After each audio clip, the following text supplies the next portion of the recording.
শরীফ ওসমান হাদী।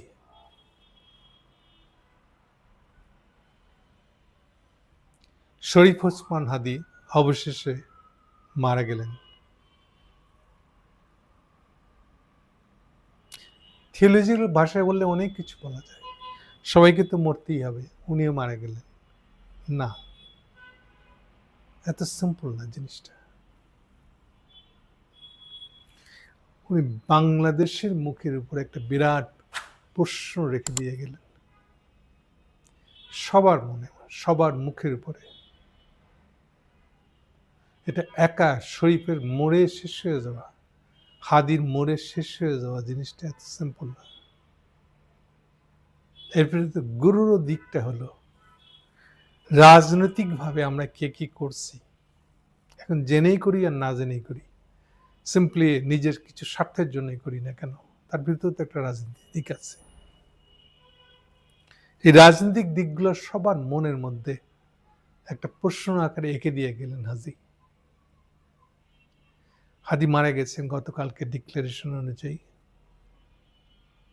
আজকে হয়তো সন্ধ্যের দিকে তার লাশ চলে আসবে বা রাতের মধ্যে চলে আসবে আশা করছি। আগামীকাল সরকারের দিক থেকে তার জানাজা অনুষ্ঠানের একটা ঘোষণা দিয়ে রাখা হয়েছে দুপুরের পরে। এগুলো তো অ্যাজ ইউজুয়াল চলবে, কিন্তু প্রশ্ন যেগুলো রেখে দিয়ে গেছে সেই প্রশ্নগুলা বারে বারে ঘুরে ফিরে আসবে, আমাদেরকে তাড়া করে বেড়াবে অনেক দিন, বহুদিন। প্রথম সেই প্রশ্নটা আবার চলে আসবে, কেন হাদি মারা গেল? সেই সাথে অনেকটা মানুষ জানতে চাইবে এখন কি হবে। এগুলো নিয়ে কথা বলবো। কেন মারা গেল সেই প্রশ্নের উত্তর দেওয়ার ক্ষেত্রে আমি কথাটার উত্তর দিব কি পরিস্থিতিতে বা কি পরিস্থিতির কারণে হাদিকে মরতে হলো, খুন হয়ে যেতে হলো, সেদিক থেকে উত্তরটা দেওয়ার চেষ্টা করব। আমাদের মূল অপরাধ হাসিনা উৎখাতটা যত সহজে যেন বা পড়ে পাইছি, যত সহজে একটা ডক্টর ইউনুসকে এনে বসাই দিয়েছি, কত ইজি এগুলা, জাস্ট একটা ফোন ঘুরালি হয়, ওনাকে আসতে বললে বসাই দিলাম, হয়ে গেল। এরপর তো যে যার মতন। আমরা সবাই মত্ত হয়েছি কিসে? যে কোনো কিছুই করছি না কেন সবার মাথায় একটাই প্রশ্ন, আমার কি লাভ, আমি কেন এটা করব? বাইরে আমরা যত যাই করি না কেন, মিনা কত কে কার জন্য করতেছে, দেশের জন্য কে কি করতেছে, এগুলো দেখাইছে ঠিকই, কিন্তু পিছনে পিছনে ভিতরে ভিতরে সবার এক ধান্দা, আমার কি লাভ। এই আমার কি লাভ করতে গিয়ে মোটা দাগে তিনটা পক্ষ তৈরি হয়ে গেছে।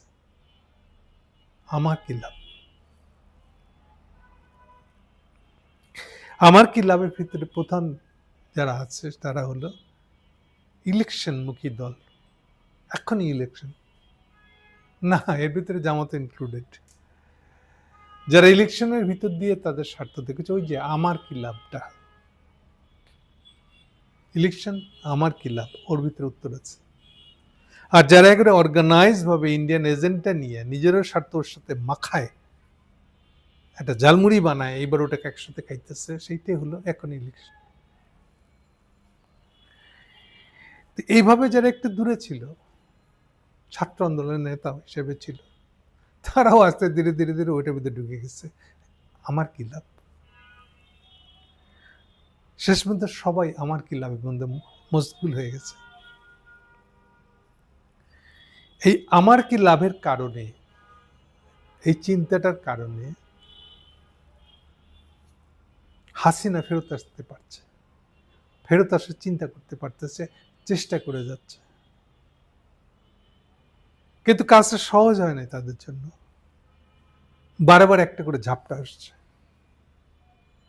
যখনই তার ফিরে আসার চেষ্টা করাটা, হাসিনাকে ফেরত আনা বা আনানোর চেষ্টা করাটা, এই যে এখনই কি করে মানে আমার কি লাভ টাইপের স্বার্থের লোক যারা ছিল তাদের সাথে কনফ্লিক্টিং হয়ে গেছে, তখন তারাই আবার হেল্প করছে যাতে হাসিনা আশাটাকে একটু মাথাটা ছেটে ফেলে দেওয়া যায়।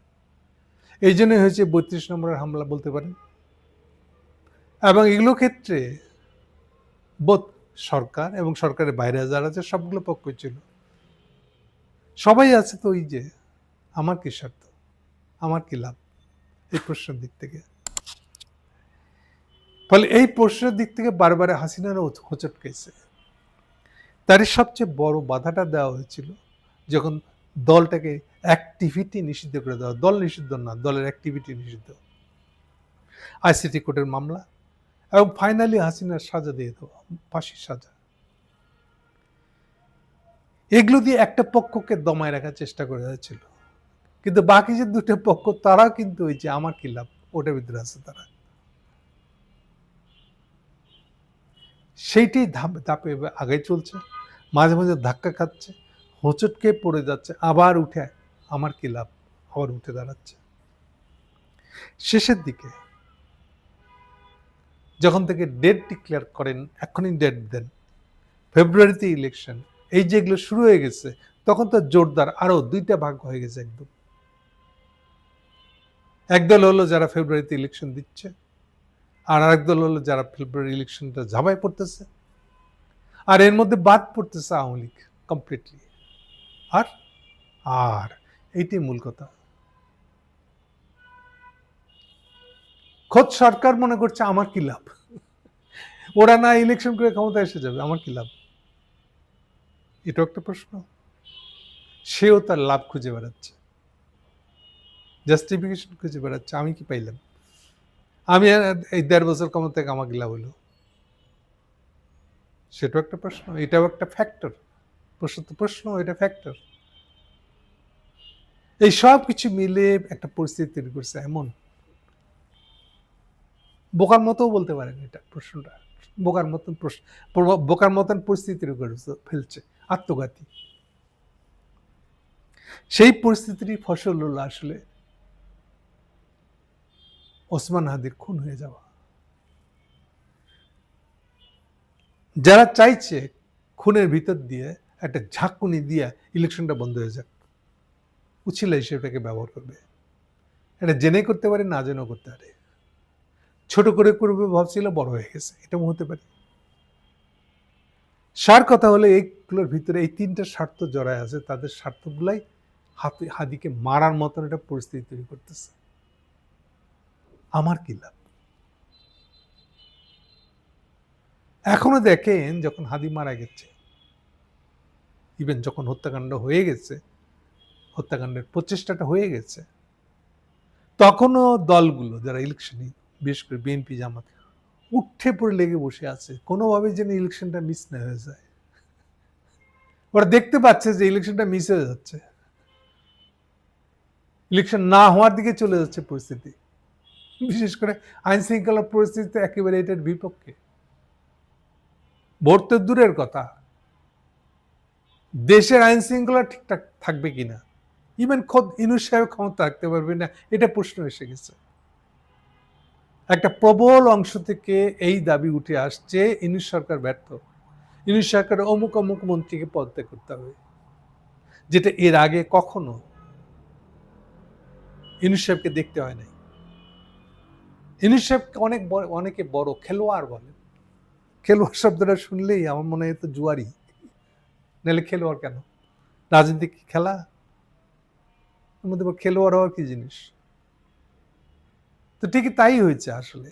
ইউনূস সাহেব খেলোয়াড় হতে গিয়ে পুরো জিনিসটাকে এমনই হালকা বানায় ফেলাইছে, মানে উল্টাটা পড়লে একদিন উনি দেখে করে রাখছিলেন যেটা, যখন যে একটু খেপে তাকে একটু গঙ্গা পানি ছিটাই দেয়, এটা কিছু হাতে তুলে দেয় মোয়া, ওটা খাইতে খাইতে সে আবার ভুলে যায় কি জন্য গেছিল ইউনূস সাহেবের কাছে, আবার সে চুপ করে যায়। এইভাবে সে চালায় আসছে, কিন্তু এবার এমন একটা জায়গায় চলে গেছে, এটা বোধহয় মোয়া হাতে ধরে দিলে খাইতেছে না, মোয়া হাতে ধরে দিলে এটা ঠান্ডা হচ্ছে না, আরো তেতে উঠতেছে। এটা আসিফ নজরুল খুব বুদ্ধিমান, গতকালকে সে চিফ জাস্টিসের কাছে বলছে না সে দেয় না, কেন খুনিকে জামিন দিয়ে দেওয়া হলো? এটা চিফ জাস্টিস সাহেব, আপনার এখতিয়ারে খুব খারাপ কাজ হচ্ছে। আমি একটা আইনমন্ত্রী, আমি এগুলোর ভিতরে নাই, কিন্তু উনি হাত দিয়ে হলেন। ইউনূস সাহেব কি মনে করেন এটার জন্য আসিফ নজরুল বেঁচে যাবে? হাত দিয়ে ফেলবে? সব দোষ এখন কি চিফ জাস্টিসের? বিএনপিকে হাত দিয়ে ফেলবে? তার যেই সুপ্রিম কোর্টের লিডার এত বড় একটা জামিনের আয়োজন করে দিয়েছিলেন, তারা তো বহু চেষ্টা করলো যে এটা ওইটা এক লোক না, পারছে? এখন তার সিদ্ধান্ত নিয়ে জানে এটা অফ যেতে হবে, এটা নিয়ে বেশি কথা বলা না বলাই ভালো, না বললে বেশি লাভ আছে। এখন এগুলো টান দিচ্ছে কে কবে কি পাপ করছে, কিন্তু মূল ঘটনা এগুলো একটাও না। আমি আবার বলছি, হাদিকে মারার যে পরিস্থিতি তৈরি করছে তা হচ্ছে তিনটা পক্ষ। এটা এই যে আমার কি লাভ টাইপের, দ্রুত ইলেকশনে গেলেই তো ক্ষমতায় চলে যাচ্ছে। তাহলে আসলে করে নাই কি তারা, অপরাধটা কি করলো? আমি তো রাজনৈতিক দল, আমি তো ইলেকশনে ক্ষমতা দিতে চাইবই। এই পার্টটা এখানে খুব ডিটেল বলবো না, কেউ মতো হেডলাইনে বলবো।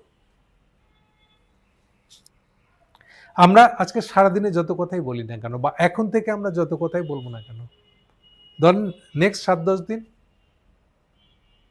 পরে তো থাকবেই, হয়তো ভুলে যাবো আমরা, পরে থিতু হয়ে যাবে অনেকটা, কিন্তু মূল কথাটা আজকে বলে রাখি, এটা হচ্ছে মূল জিনিস।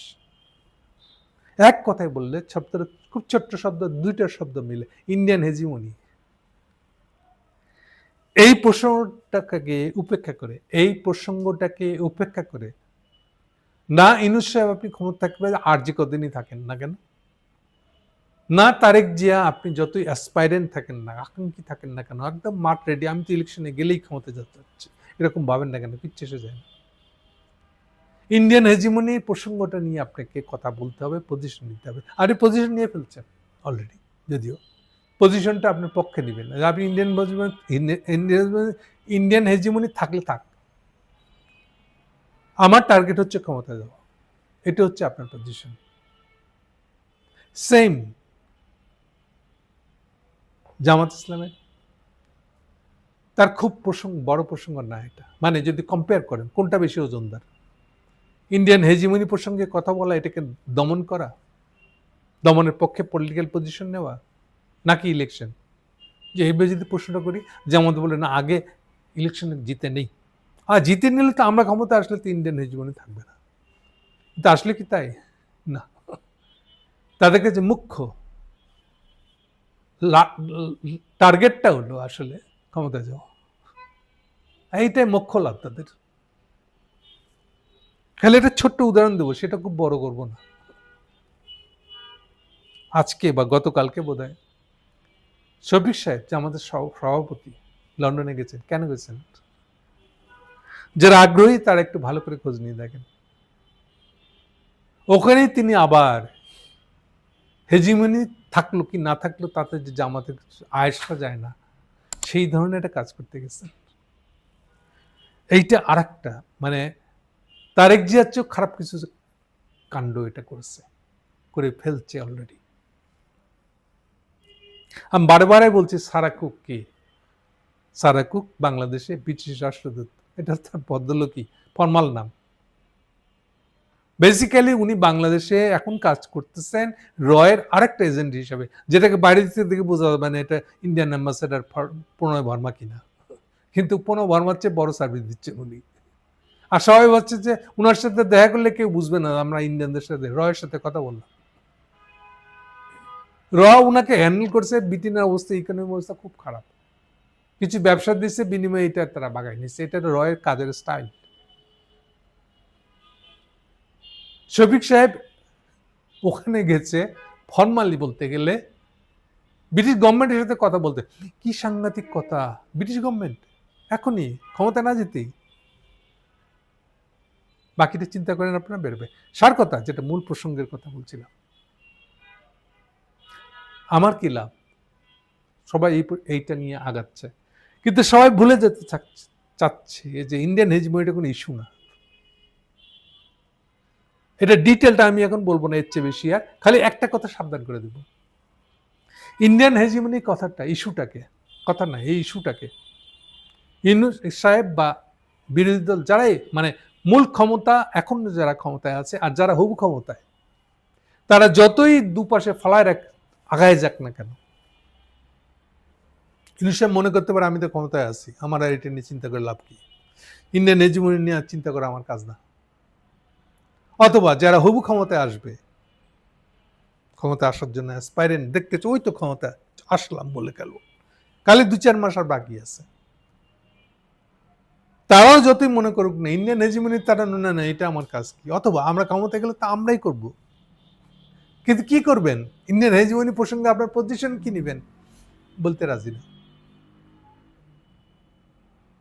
অর্থাৎ দেখা যাচ্ছে ইন্ডিয়ান হেজিমনি প্রসঙ্গটা নিয়ে এই তিনটা শক্তি কেউ কথা বলবে না, তাদের কাছে মুখ্য ইস্যু হচ্ছে আমার কি লাভ, তাদের কাছে মুখ্য ইস্যু হচ্ছে ক্ষমতায় থাকা, কেমনি ক্ষমতায় যাওয়া যাবে, নাহলে ক্ষমতায় থাকা, এগুলো হচ্ছে তার কাছে ইস্যু। ইন্ডিয়ান হেজিমনিটাকে আপনি পাশে ফেলা রাখবেন, এইটাই যতবার আপনারা চেষ্টা করেছেন গত 1.5 বছরে, ইউনূস সাহেব সহ সবাই হেরে গেছেন। প্রত্যেকবার একটা নতুন করে ইস্যু হয়েছে, হয় আপনার 32 নম্বর ভাঙতে দিতে হয়েছে, অথবা এই যে আলটিমেটলি এটা কি হলো, ডেইলি স্টার, প্রথম আলো, এগুলো সিম্বলিক, এগুলো সব ভেঙে ফেলছে কালকে। আপনারা এখন হাহাকার করছেন, ইউনূস সাহেব চেষ্টা করছে শান্ত শান্ত, সবাই শান্ত থাকে, পারবেন শান্ত রাখতে? কতক্ষণ পারবেন? আজকে রাত্রির থেকে কালকে সারাদিনটা যেভাবে এই উত্তেজনা বাড়বে, এটা কি সামলাতে পারবেন? দেখেন, যা ভালো বুঝেন, নিশ্চয়ই আপনারা অনেক ভালো বুঝেন, কিন্তু আপনাদের কারো নিয়ন্ত্রণ থাকবে না পরিস্থিতিটা। মূল জিনিস যেটা যেটা পাশ কাটায় যাচ্ছেন আপনারা, সেটা হলো ইন্ডিয়ান হেজিমনি। এটাকে পাশ কাটায় আমার কি লাভটা আপনারা বাইর করতে চাচ্ছেন। বোধ যে ক্ষমতায় আছে ইউনূস সাহেব সেও, যে ক্ষমতায় হুবু আসবে সেও। ফাইনালি আমি মনে করি যে আপনারা সবাই হেরে যাবেন, এর সম্ভাবনা প্রবল হচ্ছে দিনকে দিন। বহু কষ্টে আপনারা চান বা না চান, হাদির মৃত্যুকে কেন্দ্র করে, হাদির জীবনের বিনিময়ে এই ইস্যুটা আবার ফেরত আসছে। আবার নতুন রাস্তা, এই যে যারা শর্টকাট নিজের স্বার্থে, সংকীর্ণ স্বার্থে এটাকে ভাগ বটরা করে নিজেদের মধ্যে নিয়ে যেতে চাইছিল, খোদ ইউনূস সাহেব আর খোদ যারা হবু ক্ষমতায় আসতে চায় তারা, এই তিনটা শক্তি ফেল করছে। আর ততদিক ফেল করছে আওয়ামী লীগ, ততদিক ফেল করছে ইন্ডিয়ান হেজিমনি।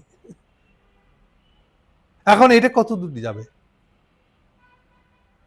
বহুদূর যাবে, বহুদূর যাবে, বহুদূর যাবে, আরো যাবে। এই জন্য বলছি, আমি যতটুকু জানি হাদির মতনে আরো অন্তত 4 জন লিস্টে আছে। এখন আপনার ট্রিগার টিপে দেন, বলেন যে নেক্সট জনের কিলিংটা যেন শুরু হয়ে যায়, তাইলেই নিশ্চিত থাকেন ইলেকশন পণ্ডটা নিশ্চিত। এখন ইলেকশন পণ্ডটা কি ইউনূস সাহেবের ক্ষমতা আরো 5 বছর বাড়ায় দিবে? এগুলো দেখতে হবে আমাদেরকে। তাহলে মূল প্রসঙ্গটা কি আসলে? হাদিকে মারার জন্য যে পরিস্থিতিটা তৈরি করা হয়েছে তা কি আমরা বুঝতে পারলাম? এই পরিস্থিতি থেকে কি আমাদের সবার মুক্তি আছে? কেউ না কেউ বেঁচে যেতে পারবে? ইউনূস সাহেব, তারেক সাহেব, জামাত ইসলাম, বাইরের লোকেরা আমরা? এটা নিয়ে চিন্তা করেন। বরং এই যে আপনার কি লাভ দরকার নাই, আপনি বাঁচবেন কিনা, আপনার এতে কি লাভটা হবে, ওই দিক থেকে ভাবেন যদি নিজেকে বাঁচাতে চান। বাকিটা আল্লাহর ইচ্ছা।